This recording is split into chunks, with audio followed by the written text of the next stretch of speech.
What's up, everybody out there? Welcome to another episode of Straight No Chaser Cowboys podcast with yours truly, JC and D Brown. What's up, fellas? What's going on, man?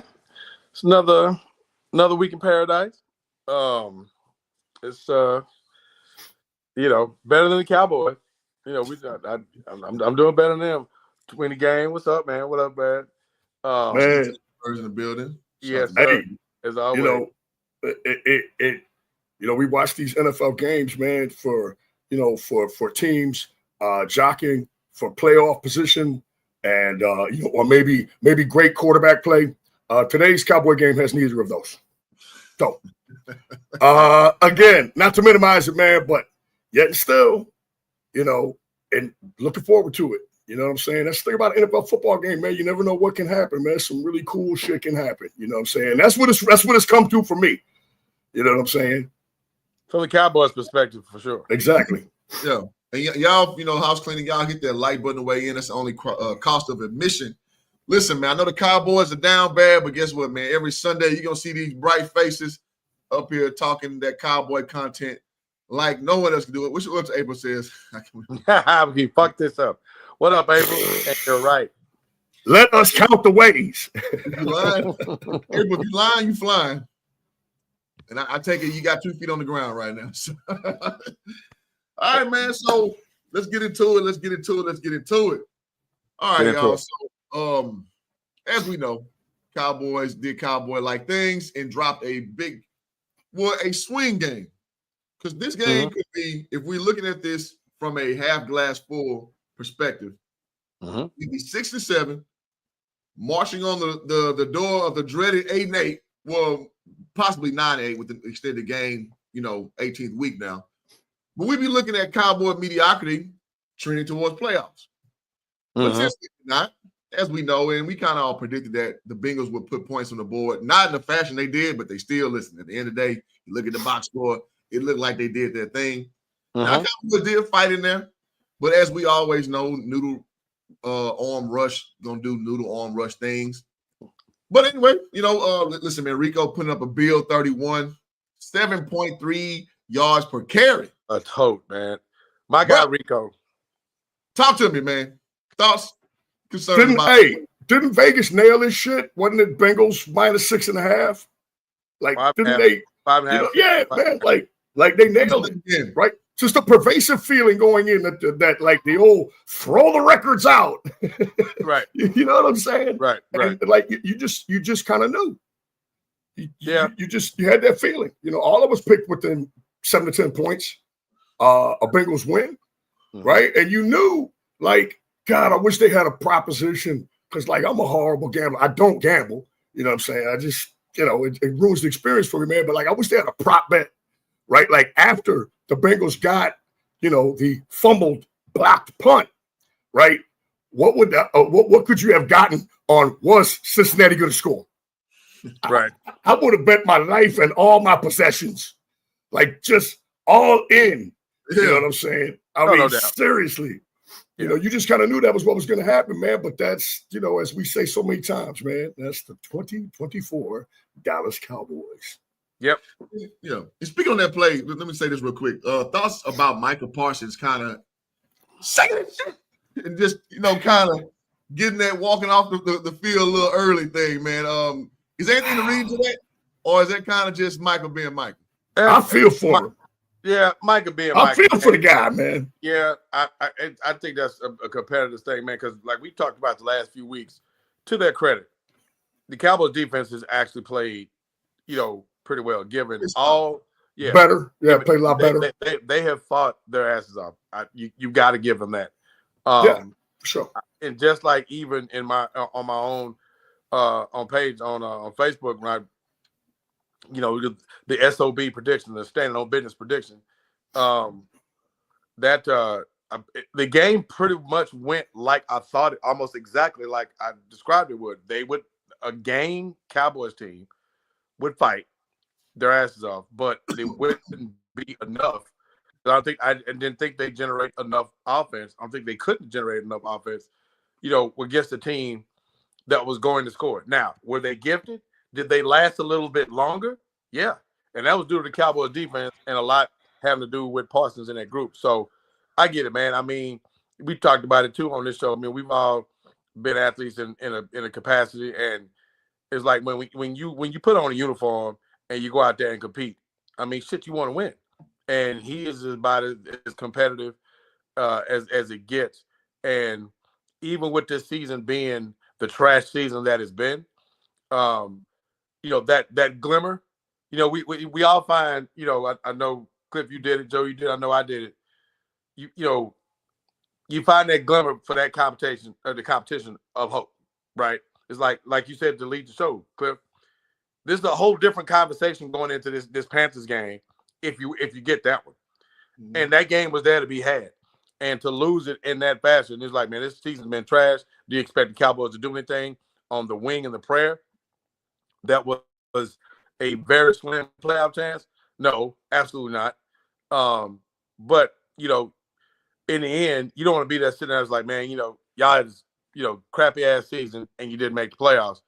And you had this hope, right? With all these people out and everything else is, this season has been the disastrous season that it's been. So for a cat like Parsons, who missed a big chunk of the season, has played really well since he came back from the high ankle sprain. That was that stomp off, if you will. Like, my mama gave me that chain. That was there was of that variety. But that stomp off, man, really kind of in my mind, y'all, just kind of, it was a microcosm of the frustration of this season, right? It's like, with all this shit that we've been through, man, like that was our one last little nanoteenth of a shot. Just to say, because the only salvageable, respectable thing that could possibly come from the season is that they managed to make the playoffs as a wild card. Now, were they gonna get curb stomped once they got there? Sure they were. But for a guy like him, man, that just pretty much encapsulated just what this season's been. And that, to me, that was the boiling over of the realization of that frustration. Like, man, damn. Like, this year we couldn't get shit right. So I felt for the guy. I felt for him personally. Yeah. You could just feel the exasperation. Like, what? Like we did this?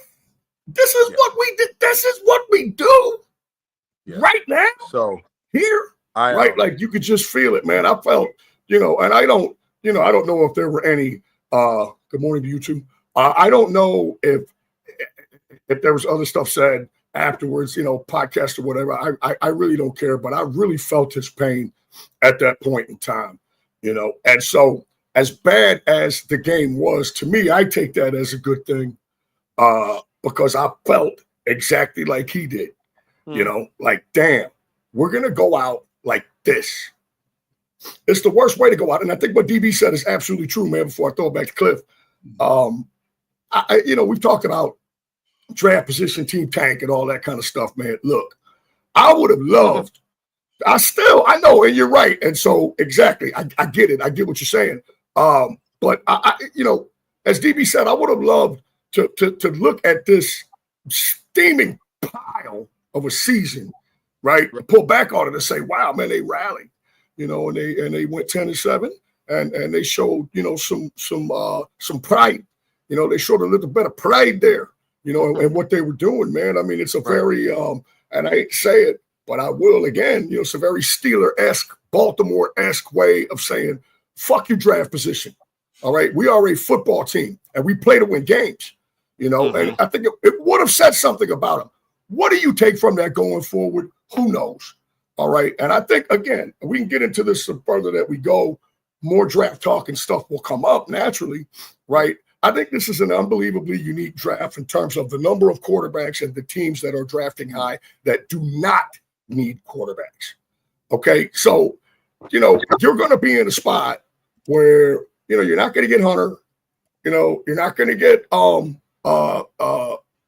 the cat from PSU, Abdul Carter. You're not going to get him, best pass rusher in the draft. You're not going to take a quarterback, right? So you're in that second tier, right? Regardless. And so I still happen to think you're in a pretty good spot to get the Boise State kid. But the cool thing about that is that if you do it the right way, you look at the several needs that you have. And of course, with Overshown being gone again, DB has been bringing this up for a couple of years now. LB becomes a need. Yep. Right. You got LB. You got defensive end. Right. Well, that's in a way, it's almost kind of good because you can look at all of the positions and say, okay, man, we don't have to reach on a certain position. Who's the guy we like the best at these available positions? Yep. Best player. Right. And so I still think you'll get a good draft pick. And I know that a higher draft pick is more advantageous. I get that. But on the whole, yeah, man, I still wanted them to do, as DB said, man, nut up, sack up, play hard, even go 10-7 and miss the playoffs, whatever. I think it would have made a great statement. Again, it's going to be real interesting to see going forward what it looks like. You know what I'm saying? Hopefully, now today we'll have Bland and Diggs out there. Oh, wait, my bad. Diggs is done for the year now. So, we still got offensive line. Oh, that's right. Zach Martin has been done for the year, right? So, that's kind of what you're looking at in terms of the team on the field today. And, it's really going to be interesting to watch and see who continues to play and who heads to the house. Mm-hmm. There you go. Well, excellent words kind of describing what insights to see going forward. And shout out to new chat. I first time seen the chat, man. Shout out to Bajek Brown, Media Studios. Appreciate you coming in, and shout out to Theo. Man. We'll catch you on your live streams again. Good to see you, Theo. Man. And speaking of future draft picks, I keep on deck. The OG Travis on the picture. There he is. Swag, baby. There you go, man. You're a Heisman Award winner. That's why I got my Coach Prime shirt on. Jackson State / Colorado alum. Your boy Travis Hunter, a kid. Well deserved. 3 years ago said you couldn't play both positions, and Coach Prime is just going to mess up his best years. And now that age is, that take is aged like the Olsen twins' faces. How you like that? How you love that? How you love that? And they ain't good aging, goddammit. So listen, man. Speaking of the draft, at the end of the day, I think that it's basically a process we should have fixed last season, but it's a 2-year process. We need talent. That's just been the knock since the season started. We thought we was gonna go in the draft and just plug and play, go get a running back. That's what everybody wanted. Go get a cornerback, go get a center, and we're good. And oh, by the way, having pretty low draft picks to work with in the first place, right? I think we were down 2 picks. Y'all can correct me if I'm wrong. But we all knew, astute Cowboy minds, like, no, you're not going to fix this team in the freaking draft. Are you kidding me? That just doesn't work that way. Especially, again, we don't have optimum draft picks to work with. Mm-hmm. So with that being said, are we going to miss out on Travis Shedeur? Yes.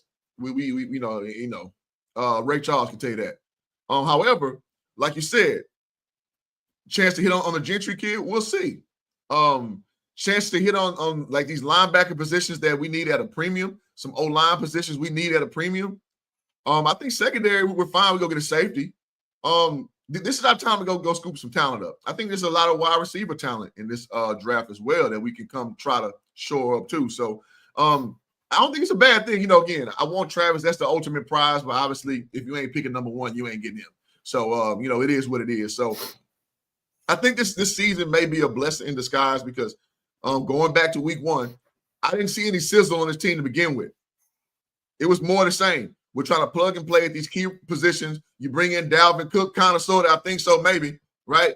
You go retread on Zeke Elliott, who, hell, you don't know if he's active or not, and not because of his physicality, because his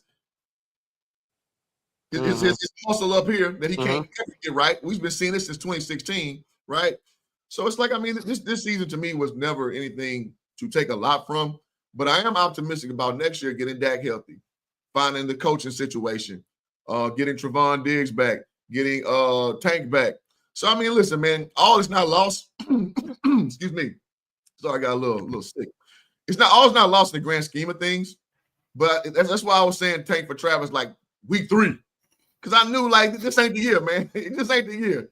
And, no guy, like to Darren's point, if you ever play sports, that's not the spirit you think sports in. You don't think that, all right, man, let's just mail it in this year, the next year we good. Right.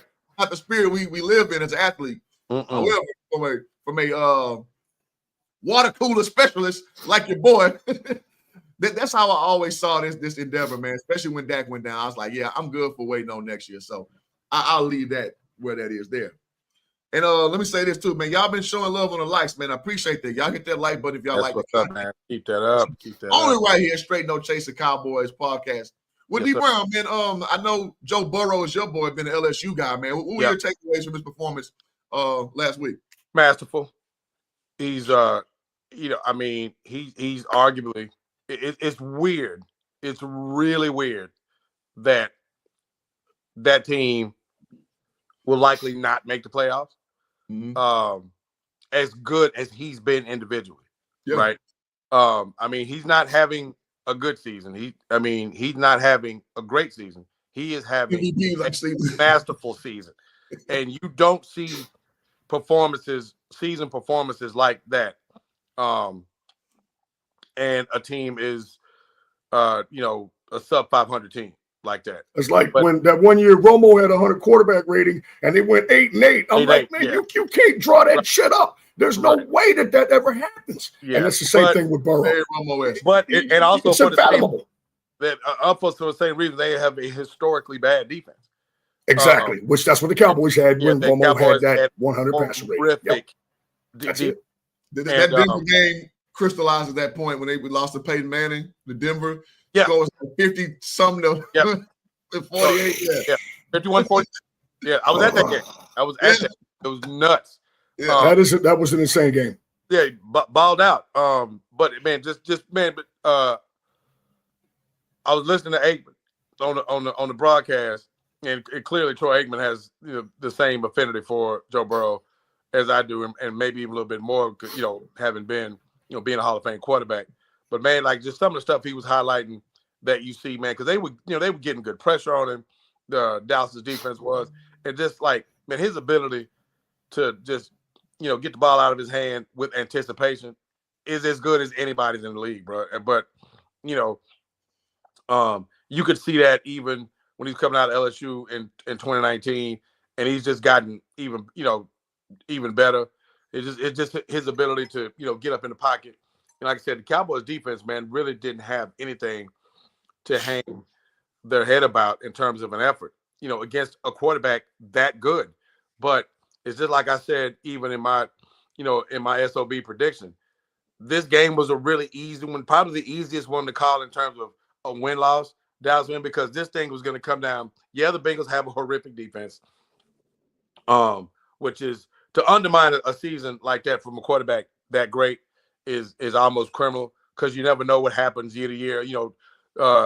Burrow's had a couple of really tough injury-plagued seasons. You know what I mean? So for him to get through this season like he has been and putting up the numbers that he has is nuts. But I said the difference in this game that that they played was going to be the quarterback. I said that's clearly advantage Cincinnati, and that's literally what the game came down to. You got and the telepathy, if you will, between him and Chase is just nuts. I mean, and as it stood, when Dallas did their best throwback Leon Lett impersonation, and just homeboyed it up on the punt, made a play, this unbelievable play blocking that punt. I like the call, like the execution. I was like, man, this is what teams of Dallas's ilk, this is what you do to try to win a football game. So I love the aggressive thing of the call, and again, just a microcosm of just how shitty this season has been. That just made sense. That you go and make that play, make it easy on your quarterback. Yeah, and then you hand the ball right back to them because you illegally touch it. It's just that, boy, if that didn't encapsulate this season, I really don't know what single play wouldn't. But yeah, just to your question about Joey B, man, he's fascinating to watch, man. He just got that element of, he's got it kind of like this. Appreciate you, Gail. He's got this melding of great talent. He's got kind of Montana's cool demeanor, with the little swag dripped in it, He's got Brady's, kind of, just generalship, precision.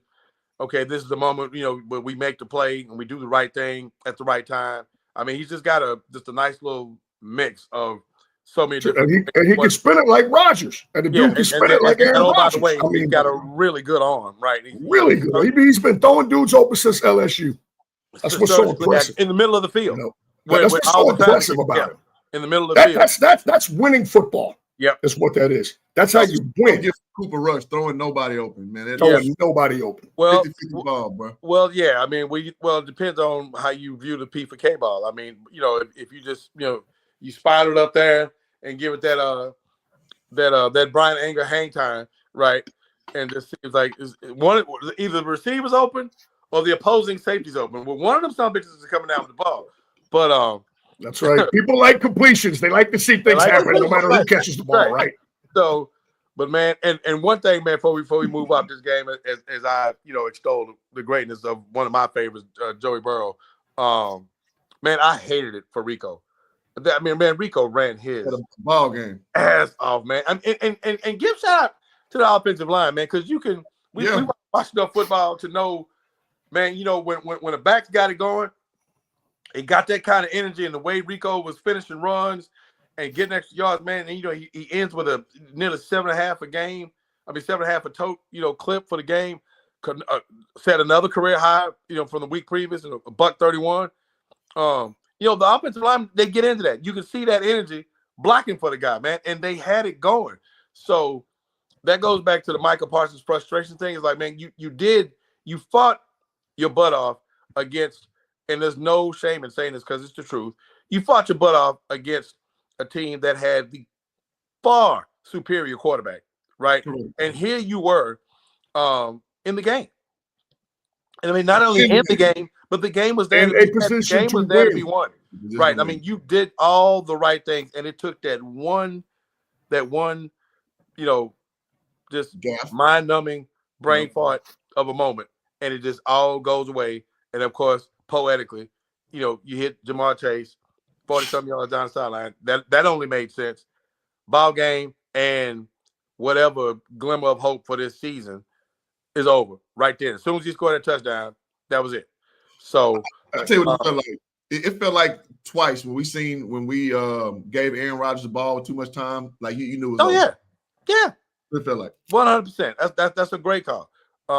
Look, missed holding call be damned, but you can't give him the ball back, right? I mean, it's just absolutely you can't. I mean, and how many times did he do that to Dallas over in about a 5-year stretch? In playoffs, regular season games, whatever. It's like, wait a minute, there's a minute 18. Yeah, exactly. I mean, you just knew it was going to happen, and Burrow's got that right. So, I will say this, man. We probably gonna delve probably a little deeper. We can go into it now. This whole thing with McCarthy. I've seen a lot of stuff during the week with Dak endorsing him, wanting it back. We're talking about facing the franchise guys. Mm-hmm. Dak has been very, very vocal in wanting McCarthy to come back. Micah Parsons has said the same thing. He thinks McCarthy deserves the shot, to come back because of all the just the tough shit that's happened with them and injuries and everything else. But we're hard, but we're fair on the show. I will say this, and I think we've all been very clear. I'm not a Mike McCarthy fan. Wasn't when they hired him. He's done nothing for me as in my individual fandom to make me a fan of his or what have you. I still think he's one of the luckiest Super Bowl winning coaches.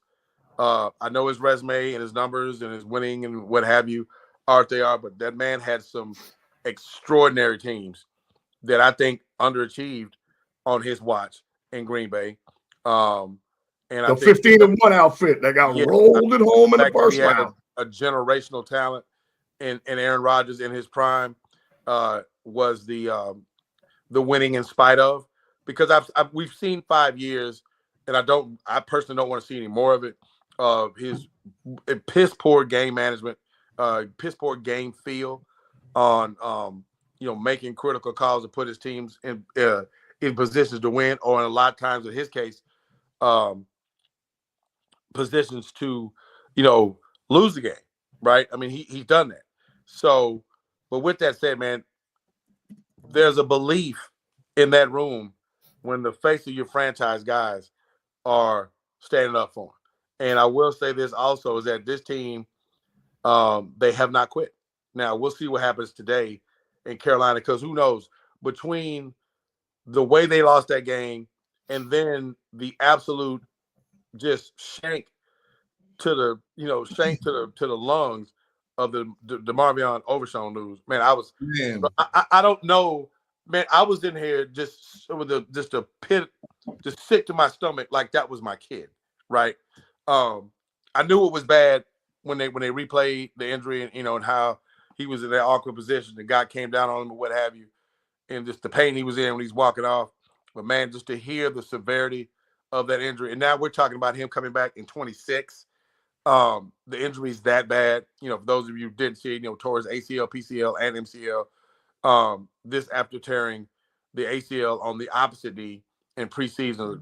I mean, just like Joe Buck said in the broadcast, this kid was a rising star in this league. There was no question. I mean, you did. I mean, he was 100%. And I couldn't help but to think of the Cowboys' terrible luck with Sean Lee, right? Oh, man, that's a great call.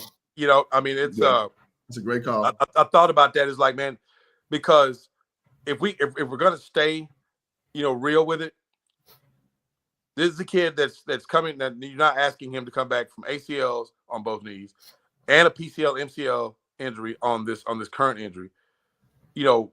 How does that affect him? You're going now from, man, this kid's just a tsunami of a talent waiting to happen, to now how much is that now is immediately compromised, right? And you hate it for the kid, because by all accounts, you saw the reaction from Michael, you saw the reaction from Kendricks. I mean, they couldn't even talk, just choked up tears, knowing what had happened to the kid. So apparently he was a really, really good, galvanizing type of young presence in the locker room. And then you saw what he was laying out there on the field. I mean, this kid was easily going to go, what do you think, man? 120, maybe 125 tackles on the year. He was at 95, I believe. Yeah, like he was a Darius Leonard starter kid. Yeah. A few sacks, a few fumble recoveries, a pick, right? 100+ tackles. He was that kind of guy. Starting to slow down for him too already, right? Because instead of just being that ball of energy and just 100 miles an hour, he started to diagnose plays a little earlier, all those things, and now it just all goes away for the rest of this year, pretty much all of next season. And you just hope the kid is, 90%, because you can't expect 100, can you? I mean, with an injury that severe in 2 successive years, and then this one, I mean, he triples that action from the rookie year injury. Yeah. So your heart goes out to the kid. And again, I immediately went to Sean Lee, because you could see the talent. Sean Lee, had what's our guy? What was the Luke Kuechly? He had that type of talent, right? But injuries literally robbed that man. What I would think was probably a better than fair shot at the Hall of Fame. That's how good Sean Lee was. One of the best outside linebackers in the game when healthy. He changed their defense when he was healthy. It was a completely different defense when he was healthy. And you were seeing that with young Overshown, man, because it's like, this kid is a difference maker. And we talked about it earlier in a couple of earlier shows. They hit on another couple of linebackers like him, and now you're talking about something, right? Yeah. And now they need to, because now your priority thing, your running backs is still here. I mean, they've got to make running back happen. But now, does that priority now, where you've got a DN, you need a safety, you've got to think that linebacker room is an even bigger deal now because of the injury to Overshown on draft day. So they've got to hit, to Cliff's earlier point about the draft, they've got to hit. I mean, there's a bigger premium because of the inactivity of this front office this past season, which led to this mediocrity. Let's keep that real. Now you're in a must-win situation come April. You've got to hit in the draft. You've got to. Because Steven, if you guys saw, is already saying, well, money's still going to be tight. I'm like, man, no, dude, we're not trying to hit this shit when Saquon goes to your division rival and the dude living in your front yard goes to Baltimore and they headed back to the top of the AFC playoffs. I mean, I'm not trying to hit that shit. Man, look, extend. I don't give a damn if you got to extend people to 2038. Man, free up that shit. If you got a charge a credit card on Dak's big salary and Micah's and Diggs and even CDs, and you got to extend these guys and convert, shit to signing bonus, from the actual base salaries, do what you got to do, man. But you cannot sit on your hands like you did this offseason and sell that shit like, man, money's going to be tight. Not trying to hear it. That face right there. I don't even like Stephen A like that, but that face like that. That's that bullshit, man. So this is the opposite of old Jerry. When Jerry came in, it was win at all costs, get anybody. Yeah, right. Like somebody came free, Bernie Kosar, we need to back up. Boom. Yeah. We don't care about money. Now he didn't have a cap then, and I get that. But you would see these guys come free. I'm glad they didn't get him, but the corner that was the corner from the Raiders, right? That was free. Right, and it was like, Cowboys, he's got an African last name. Namdi. Namdi. So, but they were in on that, and then now you got, a couple running backs free, with Henry and Barkley, and old Jerry would have been like, wow, we're going to step up and we're going to make that move. But back to what I thought was a real good segue and a good setup for me from DB was McCarthy and coaching. Okay, let's go back to the Leon Lett game. All right, 1993. I was at that game. Yep, Thanksgiving. Okay? Cold as shit. It sleeted. It wasn't snow. It was sleet. Yeah, sleet. Hard. And so they blocked the field goal, and me and my boss, right, are leaving and hugging up, and we turn around only to see what happened. Now, the reason that I bring that up is because not only then and prior to then, and Coach McCartney talks a lot about how he watched analytics. Well, apparently he didn't watch any fucking analytics on special teams. None. Because all NFL teams have a hot word, okay, on return teams, punt return teams. When a punt is blocked and it goes past the line of scrimmage, it's either fire or Peter, which, you'll see guys doing this, right? Mm. You get your ass off the field, don't touch the ball. You do not touch it. That ball started to flutter and die around the 50. You had won. You had won that sequence. Get your ass off the field. Fire, fire, fire. Peter. Bullet, whatever. Right? That's an analytics thing. You don't screw with it when it's blocked and goes past the line of scrimmage. There's only one guy that has carte blanche on your return team to field kicks, and that's the return guy. And he damn well better be sure he hauls up and gets it, okay? Analytics tell you if you pulled the entire team off the field, it's 1st and 10 at their 49. Yes, sir. Okay, tied 20-20. All right? I'm sorry, man. It's inexcusable. Of course the players want him back. They like the gift baskets and shit, evidently. Okay? That's all I can see. They like the environment. They want to keep it that same way. They're comfortable in the way that it is. Everybody gets a break. I just get this feeling that McCarthy, stuff like this play that cost them the football game. And 41, man, I didn't even know who dude was. He makes a great play, right, and blocks the punt.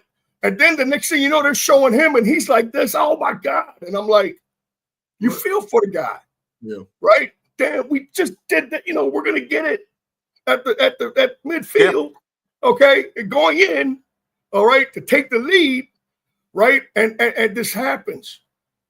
It's unexcusable. I got a feeling like that McCarthy just sits around, and I guess, when stuff like this happens, he says, well, I expect them to be pros. Man, that's just typical crap, okay? Coaches, their job is to remind. Correct. Especially at that level. Correct. Okay, really in all sports. Man, you're just reminding your guys, basketball, football, baseball, whatever. First base coach in baseball says the same thing to the guy on first base. Hey, that ball gets hit to the second baseman. Make sure you run inside of it. Don't let him tag you. Right? Same shit. Every time. But you're right. Can I just something real quick? Because Jason, you cooking. So when I coached Division I basketball, and when the games got tight, me as one of the smaller assistants, my job was to remind them dudes in situational basketball, like, hey, when the ball coming in, do not reach. Do not reach. I don't care if he blow by you, because we don't want to get into a free throw game. If he go by you, your back man's supposed to help you. You go help him. Do not reach. Because you got to keep saying it, because in the game, they'll see an opportunity. When it's late, I'm going to try to poke it. Yep. And now, because they called it tight, we got to remember, like, guys, they're calling it tight. Yeah. Do not reach. I don't care if it's there. Play straight up. Stay in front. All we got to do is contain. And people don't understand that, because when you're in the heat of the moment, you go to instinct. So to JC's point, you got bro seeing that, a wobbly ball coming. He thinking opportunity. And I'll say this one last thing. That shows lack of discipline, because remember, 2 weeks ago when we scored, when Buddy should have just slid down, but he went all the way for a touchdown. See, I was like, shit like that'll come back to bite you. He should have known that in that situation with the clock, we're trying to kill the clock. You slide so they can't get the ball back. Remember, he scored. Yeah. Yes. Shit like that will show itself late in the goddamn season, man. Great point. Go ahead, JC. Great point. Well, like the SMU Clemson game, right? SMU fights all the way back to tie it up. 16 seconds. Then they kick off, and homeboy takes it to the 40. Oh, shit. They've got 9 seconds and a timeout. Oh, my God. Okay, we just got to stop them from getting one 13-yard play. Oh, shit. 14-yard dig completed. Timeout. 3 seconds left. Well, it's a left hash. Kicker's a freshman. 56-yarder. Right? Boom. Pow! Nailed that bitch right down the middle. Right down the middle. You allow, well, let's see. What's the scenario that allows them to win? Boom, boom, boom. Oh, shit, we lost. Right? And it is incumbent upon the coach. DB says it a lot. You get nothing from McCarthy. There's nothing from McCarthy that you're like, wow, he could have gave us a little something there, man. Wow, that was smart, man. You know what I mean? Think about the Rams and McVay. How they were 1-4 or whatever it was, right? Now they're 8-6. And what is your first thought when you think, I bet that motherfucker McVay's giving them something? You know he's giving them something. Yeah. You know that dude is giving them something. And whatever it is, y'all remember the game when they played him in the playoffs? This motherfucker's running past the coach's box, down the sideline, looking at the fronts, signaling the defense. That's an involved coach right there, man. That's an involved coach. So we know McJumbo. Well, we know McJumbo ain't gonna run down those sidelines. But damn, this is a big man. Yeah, man. But damn, man, it's like those coaches. That's why McVay's such a gem. That's why Tomlin is such a gem. That's why Reed is such a gem. And yes, I gotta say, I like the capri pant wearing brother down in Miami. I think he's a good football coach. These guys, right? The capri pant. I like the kid. I think he's a good coach. I just think that they give you something. Even the Zach, the guy up in Green Bay, I think he gives you something as a coach. I agree with that. I think, I know they're struggling a little bit, but I think D'Amico Ryans gives you something as a coach. We know Dan Campbell does. At least Sirianni and them in Philadelphia, he 100%. Tries to give you something. Yeah. That's what we want, man. When we believe, okay, man, this guy's a smart guy. Honestly, he's smarter than we are. That's what I'm looking for. When I see McCarthy out there and I'm like, Jesus, man, I could have made multiple decisions to help this football team, okay, along the way. Now, again, what that does is dismisses everything that he did and throws you in the seat to be where he's at. We've all talked about, we don't want to minimize the accomplishments that Coach McFadden had to arrive at this point in time. All right. But I'm sorry, at this point, we can see it every single year. Don't make me go down the list and give you every example.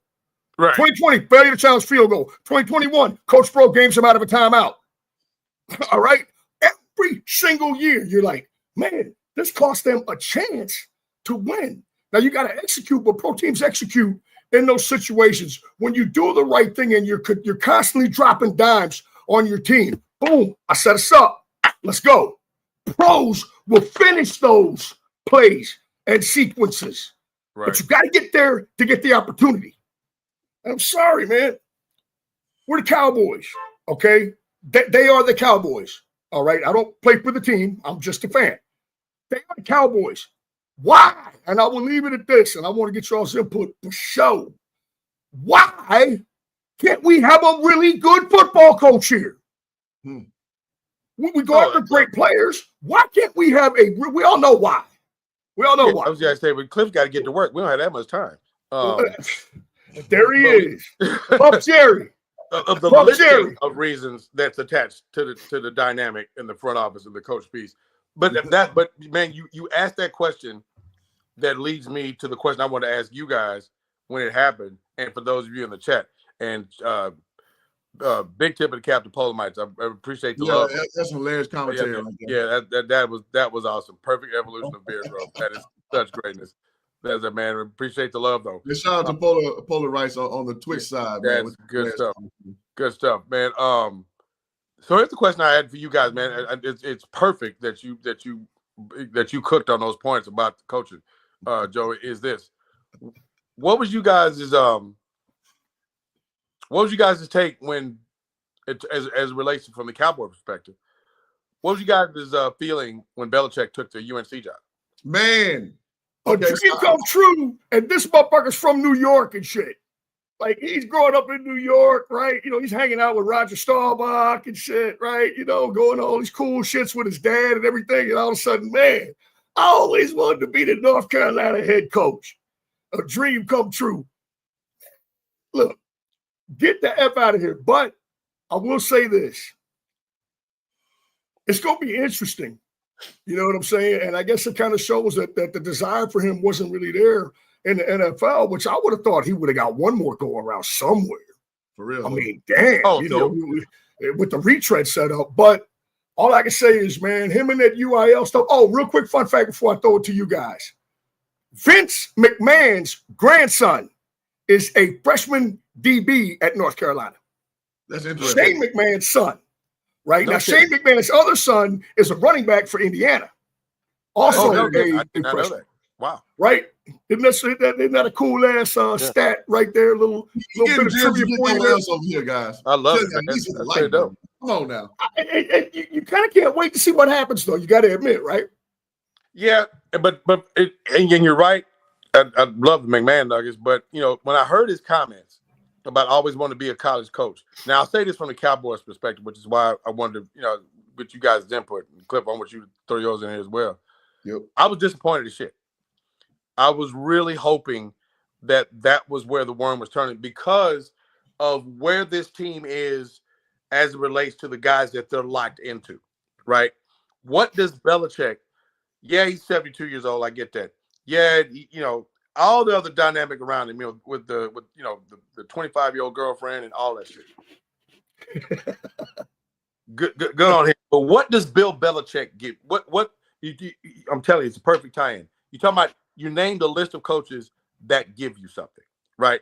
So this is where my disappointment was in hearing that he was like, "This some bitch is taking the NC job."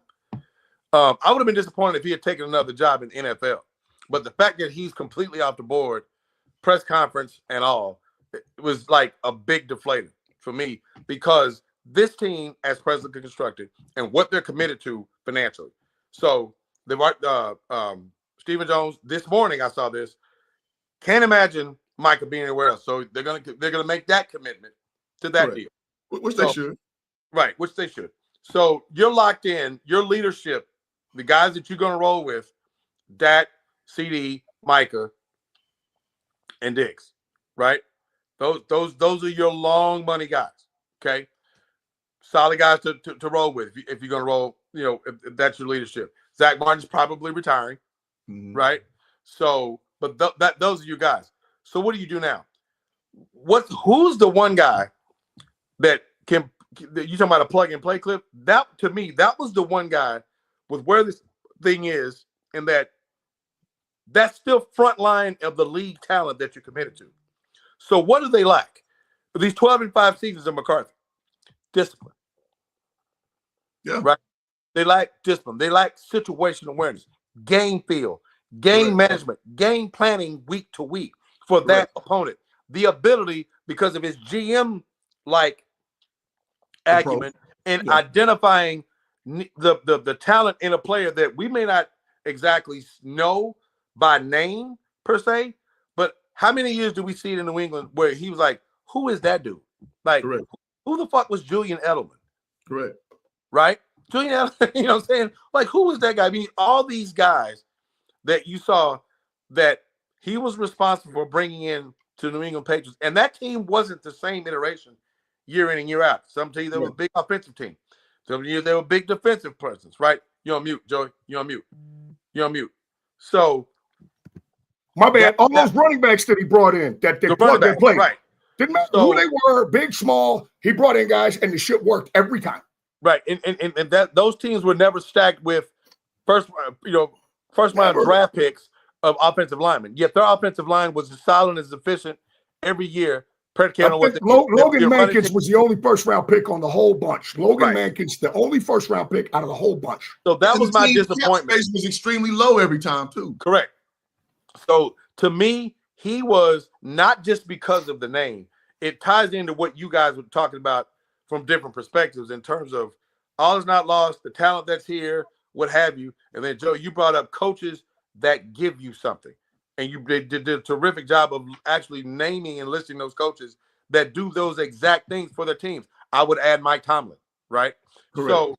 So, to me, that's going to be one of the more regrettable misses or non-gets, if you will, is the fact that Bill Belichick took himself off the board before Dallas could make that push. Because I thought Bill Belichick, for where this team is exactly what they needed. It would have been absolutely perfect. And I just want to throw this in before we throw it back to Cliff. Cliff. The AFC was so much better than the NFC when Belichick was running shit. Correct. Look at that trio. All right. Steelers, Ravens, Colts, right? Hell, San Diego was good. Dan Medanian. My man P. Red, Phillip Rivers. Look at what you had to sprinkle Denver in there. Yes, look at what you had to go through every year, and who more than held their own, and in fact ran shit. The Patriots. Yeah, I'm so with you in that, and that's what we talk about, right? Different set of eyes that can look at this thing and say, "Shit, there's talent here." You know what I mean? There's talent here. Let me do this, and this. And watch the shit change dramatically. That is the NFL. And he immediately owns the room, right? Man, they will listen to him. Correct. Guaranteed. He don't like the media anyway. He probably was the only one that could let Jerry do all of his shit, right? And be like, we're getting ready for Philadelphia. We're getting ready for New York. It'd be the you know what I'm saying? This was the guy. This was the guy. I agree with DB 100%, and I would like to hear my man Cliff, the D1 basketball coach's thoughts. No, so he was my dark horse guy the entire time. I was just hoping that Bill just kept flying low. I hope we kept losing with McCarthy. And, of course, another losing season that would pretty much lead to him not being extended. So, who do you want, Cliff? Who do you want? Who do you want, Cliff? Who do you like? Well, I say Bill's my dark horse. That's exactly who I want. Okay. There's nobody else on the board.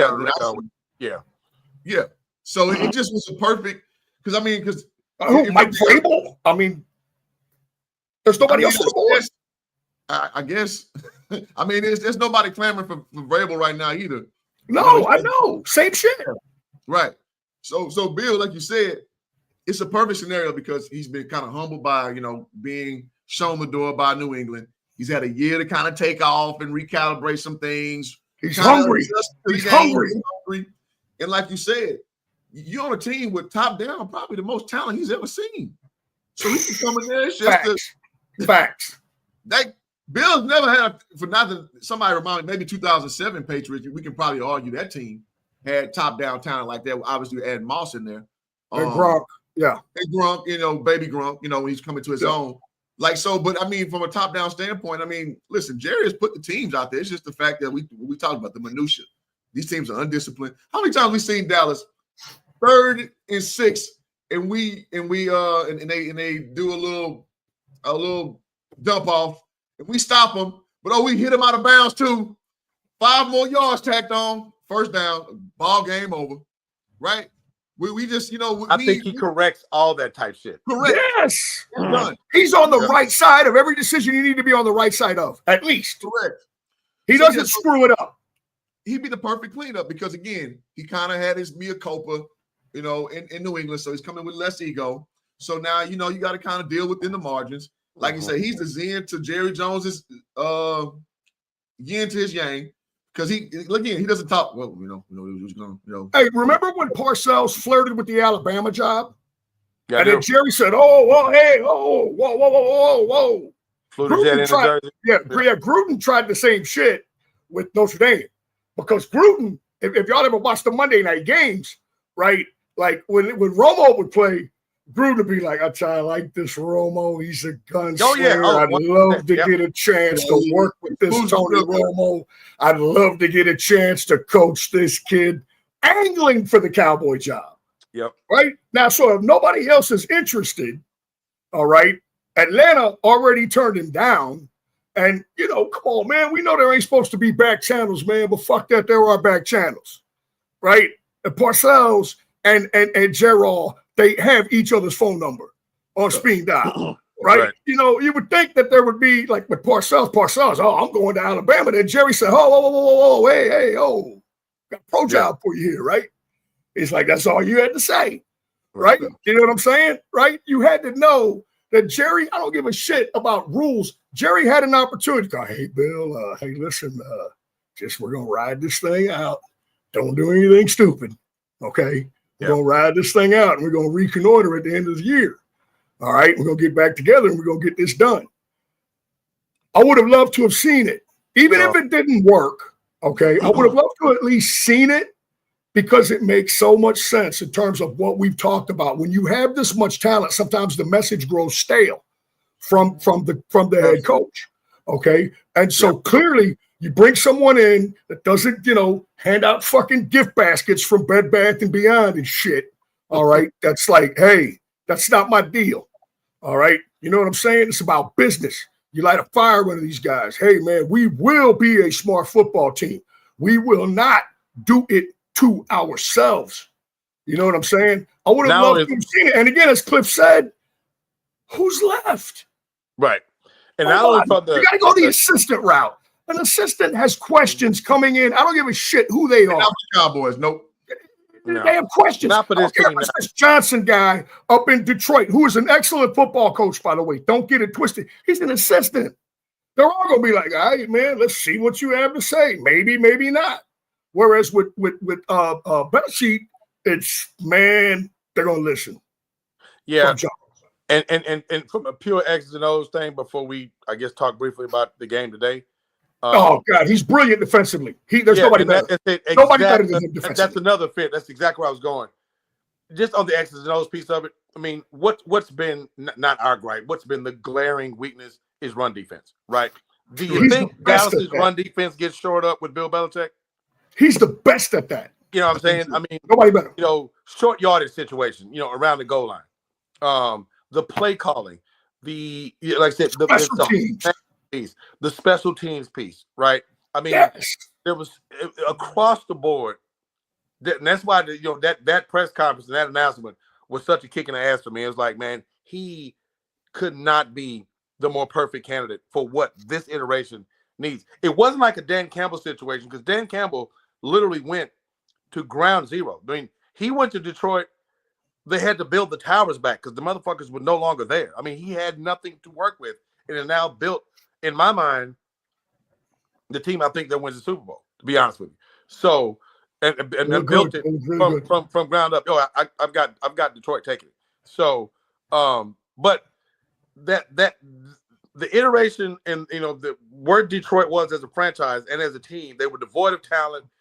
Just the whole culture is a complete 180 now after he's been there to what it is now. But Dan Campbell, because of the work he had been in as an assistant in that organization, he was perfect for that situation, and that was the ass kicker for me and I definitely, I'm glad we got into this today. I just want to get you boys' take, man, because of all the things that happened in the game, with all the additional injuries, Diggs is now gone for the year. We lost Overshown for the rest of this year and all of next. I mean, it's like, damn. And oh, by the way, Bill Belichick's off the board. I'm like, shit. Yeah, so there it is, man. But I that's great stuff from you guys. I'm glad we got into this because I damn sure want to see if it affected y'all like it affected me. And the irony is we're in Carolina this week. As underdogs. Talking about as underdogs, and rightfully so. Yeah. Carolina's playing a lot better. Okay. Yeah. I gotta say, without having a dog in the fight, I'm kind of glad for Bryce Young that he got a chance to retrench himself. Okay. There's plenty of questions surrounding the young man, and it all just went to hell in a handbasket for him. They beat the Eagles if 17 catches that pass. Okay. Yeah. They win that football game. So this football team, Carolina, is starting to play a lot better. Always thought they were better than what they showed pre-going to Dalton, right? Like they went to Dalton and the whole thing just opened up. Right now, it all kind of came back down to earth in the following weeks. But hey, don't forget, these guys slugged it out with KC.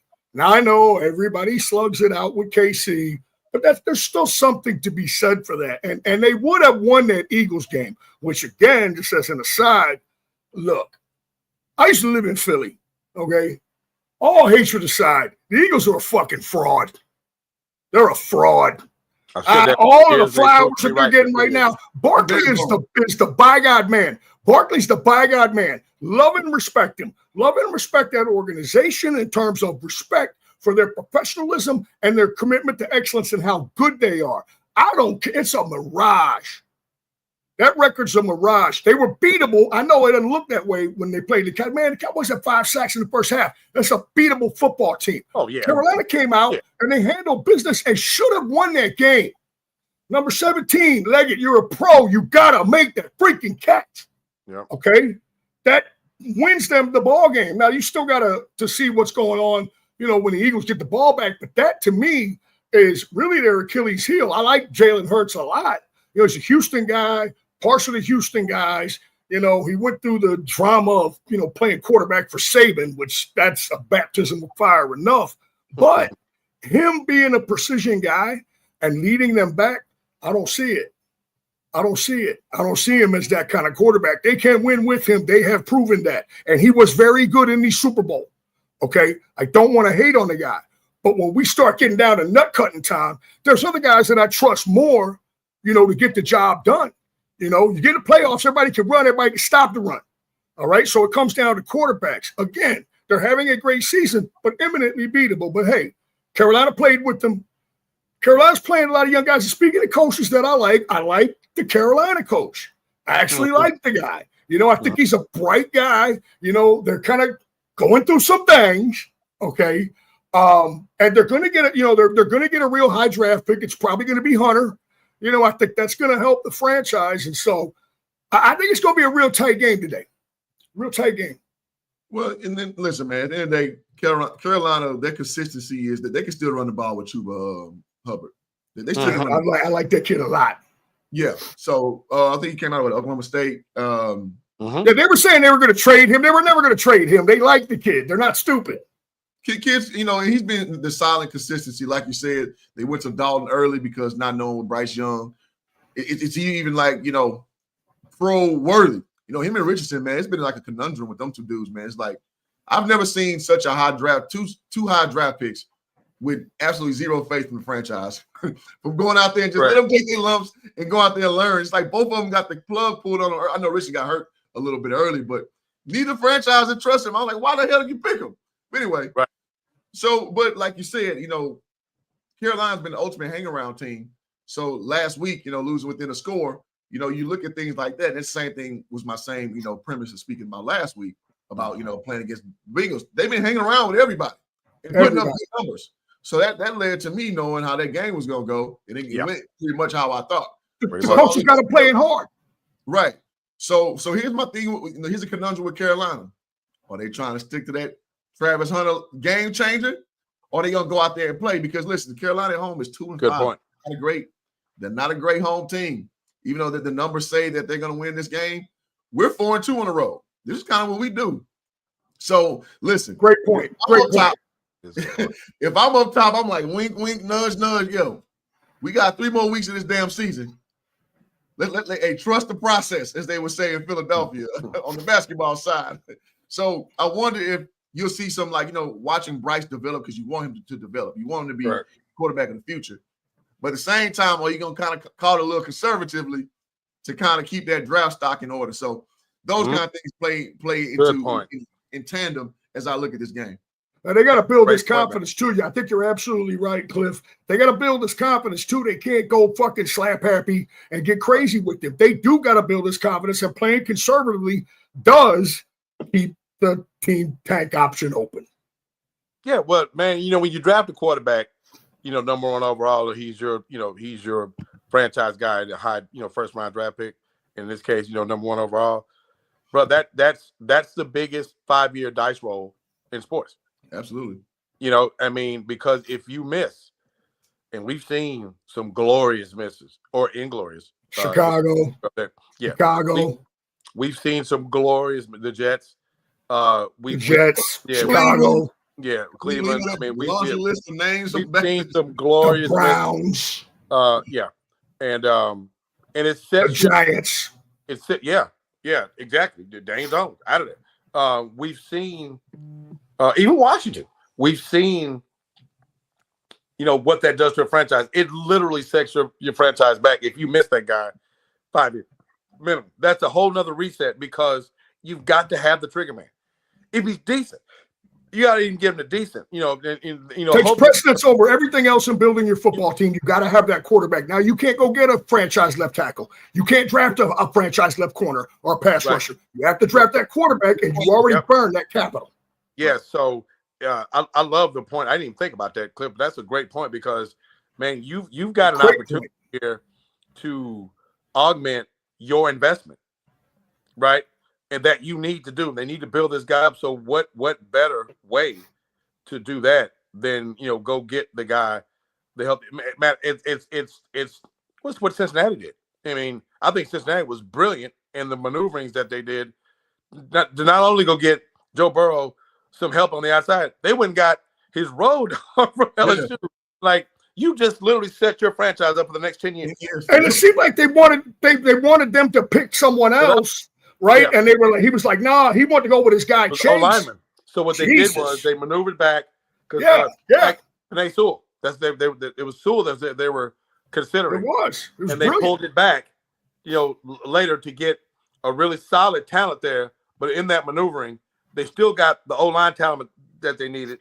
Good front office, and now they have the best QB receiver combo in football. And then they go get the number 1 combo is Burrow and Chase. Number 1 combo. Yeah, so that's a great point you bring up about this Carolina team that Dallas is looking at. Like, man, how much? Although they've been playing well, but now you look, because look, I'm sure they watched the Heisman Awards last night. I'm sure they did. They better. So that like you said, that nudge, that wink is like, hey man, you pick up the bat phone. Hey man, so on those 3rd and 5s, let's let's go and hand it off and just punt, play, field position. But you didn't hear that from me. It's real smooth with it, right? The bat phone is ringing. The bat phone. It's 3rd and 5. The bat phone's ringing. That Buffalo Wild Wings commercial. There you go. You get that call, hey man, that game going, baby. We got a full house. Yes, sir. So great, man. Great point, Cliff. I didn't think about that, but man, now illustrates the subtleties of the game. Yeah. So it really does. But they have been playing well. Dallas is they so ravaged, man. And what energy? Again, after you lose that game, I'm talking from Dallas' perspective going into this game. What energy do they have now? The gut punch, that was the loss. The bigger gut punch, and you're losing one of your bright young studs, for a damn long time. You fought, and yet you're standing 2 feet deeper in the hole you're trying to get out of, and now water's running in it. Right. So how much fight and how much energy does the Cowboys, 2024 Cowboys have, right? Pride. Last week. Pride. There is that pride that we talked about. But even, how long does it last? Right. if things get sideways and it's 13-3, and you're in the middle of the second, are you just running out the string?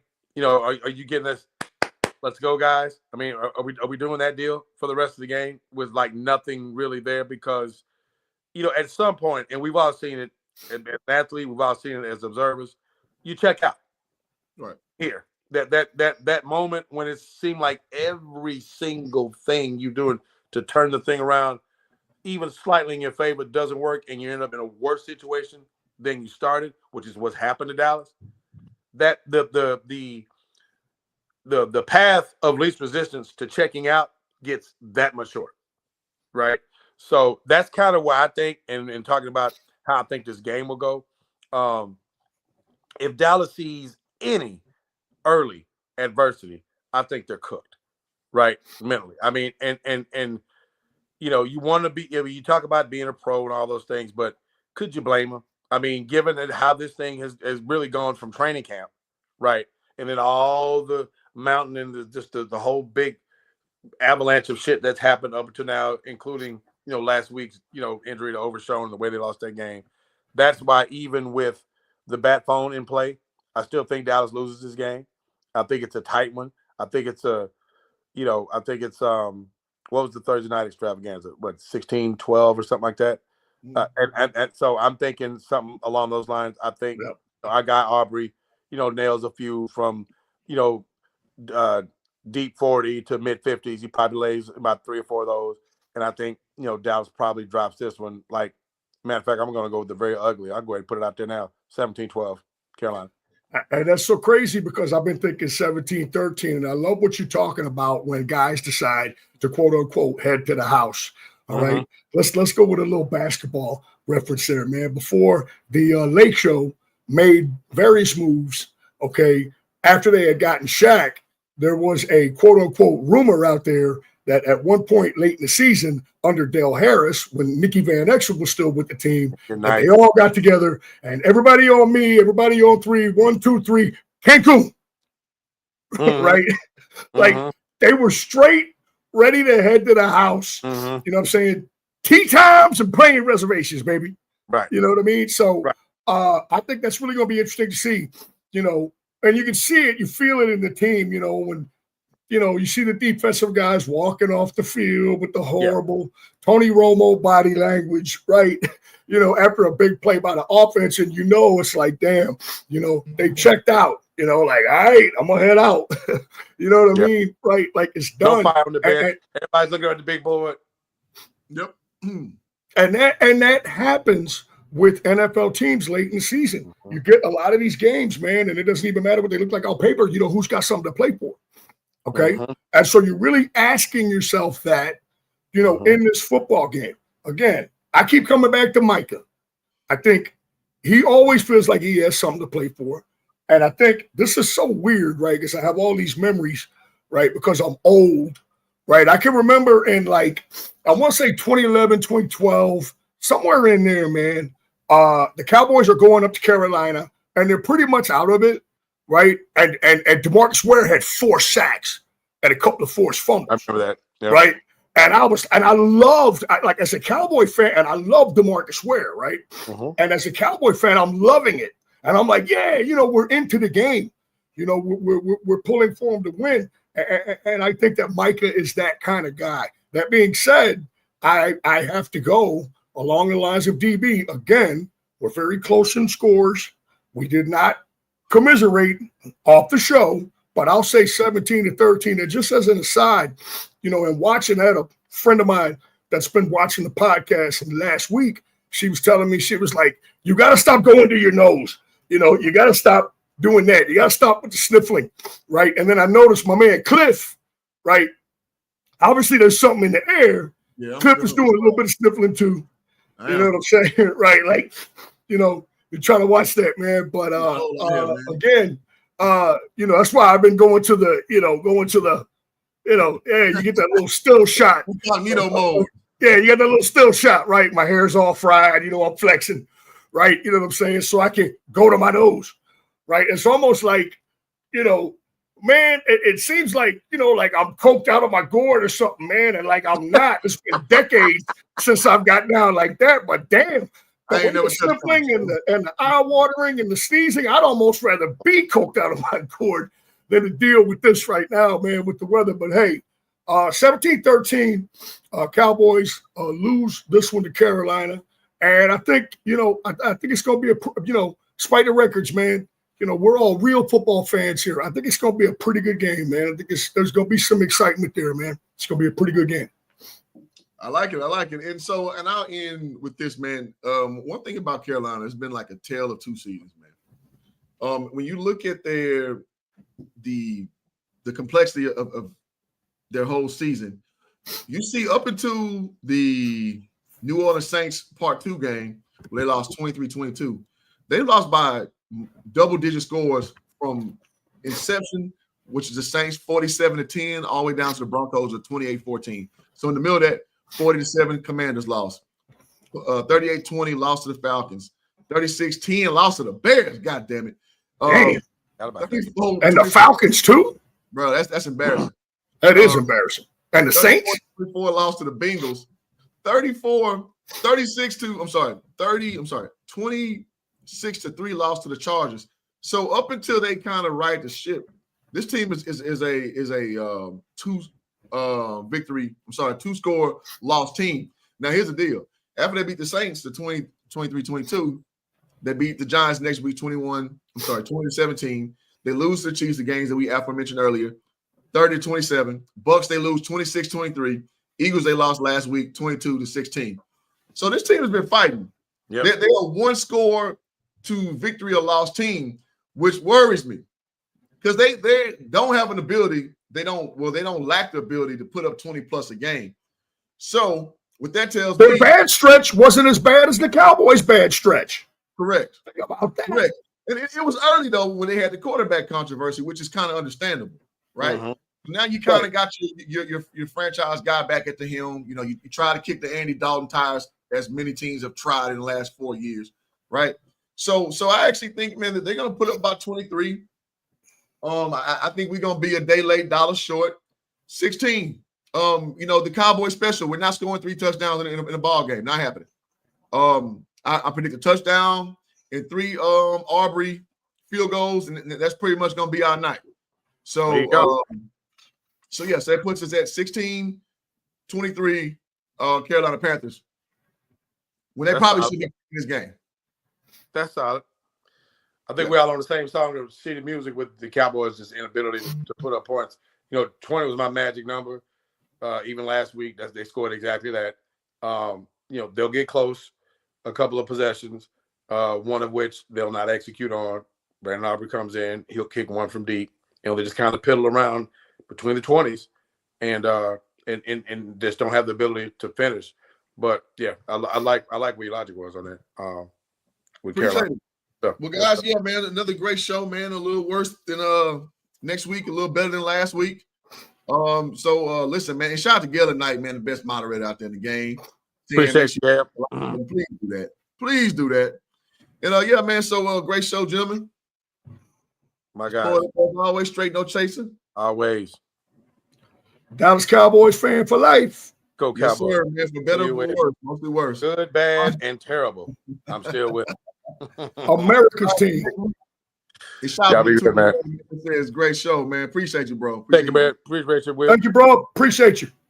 All right, y'all. We out of here, man. Peace.